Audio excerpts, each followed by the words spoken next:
Hi guys, so here's Icy again. So yun. So ko lang i-share sa inyo no. Sa mga for parents dyan, sa mga bagong for parents na gustong i-breed or magbuntis yung kanilang dog or nabuntis bigla yung dog. So ko lang i-share sa inyo no kung paano malalaman kung buntis na ang inyong dog. So ako, ilang years na rin ako nag-aalaga ng chihuahua. So hindi lang chihuahua ang dog ko, marami akong dogs. So pag babantayan niyo yung babantayan niyo yung menstruation ng yung dog kung gusto niyo ipabuntis or kung suddenly nabuntis siya, kung kailan niyo siya nakitang na stud, kasi minsan din natin napapansin na stud pala, no? So mostly kasi ang dog may silent heater na tinatawag.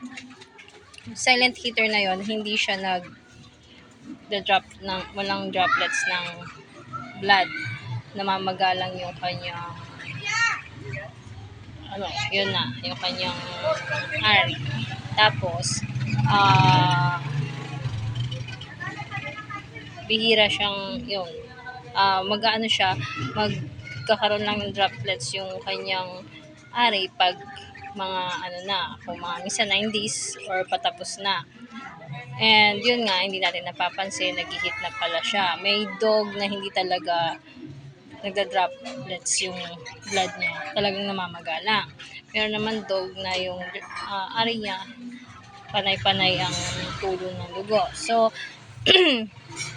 kasi kami, yun nga, sa first week ng kanyang menstruation, pag na-stud yung dog, kung kailan siya na-stud, and yung last na stud niya, isasama niyo sa bilang yun. So, 60 days ang pagbubuntis ng dog. So, 2 months. So, sa 2 months na yun, for example, tawag nito, ang due niya is, na first stud niya is 15, last stud niya is 20. So, bibilangin mo, ang pagka 60 days niya is, nag 60 days siya ng, ngayon is, January 15. So, ang 60 days niya is, possible, March. So, March 15. Ang last niya is 20. So, abangan mo siya from 15 to 20. Pwede siya mga anak mo sa date na yon. Kung 5 days yon, 6 days yon, abangan mo siyang mga anak doon sa date na yon. 15 to 20. So, ngayon, paano natin malalaman kung buntis na yung ating dog? Tignan nyo yung kanyang 1 week to 2 weeks, yung kanyang breast naglalaman. So, kung flat yung breast niya, dahil hindi siya buntis, naglalaman po yun, namamaga yun. So, kung malapit na siya mga anak, mas mamamaga yun. And lumalaki yung tiyan nila kung kailan malapit na po silang mga anak. So, para maiwasan po natin na mamatayan ng dog or miscarriage, huwag po natin silang is-reset. And yun nga, lalo sa mga chihuahua. Pag mainit ang panahon, kailangan lagi may water sila. Kasi yun, doon nakukunan ng dog pag mainit ang panahon. And pag nai-stress sila, and yun nga, ilayo nyo sila sa ibang dogs kasi nga baka may stress or yun nga, minsan nag-away-away, iwasan po natin yun. And yung pagkain nila, merong pang pregnant na mga dog food, at saka after nilang mga anak, may mga pagkain na pang paggatas para healthy yung kanilang baby.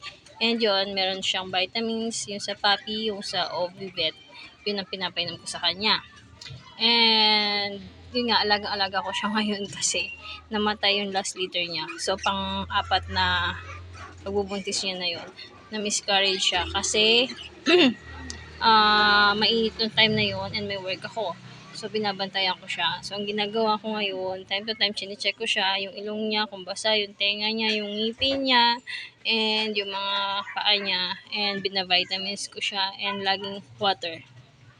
So, yung pagkain niya, babatayin mo ngayon, magana na siya kumain, medyo healthy siya, nakikita mo naman sa itsura niya, na okay siya, yung skin niya, yung balat niya, yung balahibo niya.